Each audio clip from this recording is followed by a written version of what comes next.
Welcome back to our next round of videos of After the Flood with Professor Brett McDermott. Now, we had a comment on the previous batch of videos which was asking about triggers. So our first video today will be about triggers. Brett?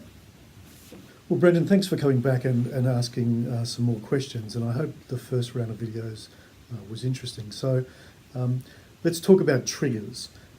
Firstly, triggers are really very common, and they're almost a normal response.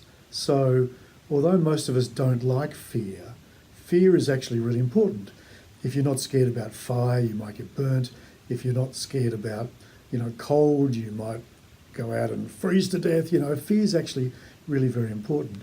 And triggers are the body's natural way of reminding you that something's fearful. So you might get triggered going near a busy highway with cars. You might get triggered in a whole range of circumstances. Now, triggers are usually similar in content to the actual frightening event. So a trigger about a major rain event that caused flooding is clearly going to be thunderstorms and heavy rain. A trigger after a bushfire might be smoke or a really hot, dry day. So the fact you got a trigger from rain is really very normal, and it's part of the normal fear response. Thanks for that, Brett. It's comforting to know that these are a regular response. Is there anything that you can tell us about the varying levels of intensity of triggers and whether they become an issue? So that's a really interesting point. I mean, triggers are normal and they're expected after traumatic events. But of course, there's a lot of things that are normal that if you have too much of them or they cause impairment, then they're worthy of a treatment or an intervention.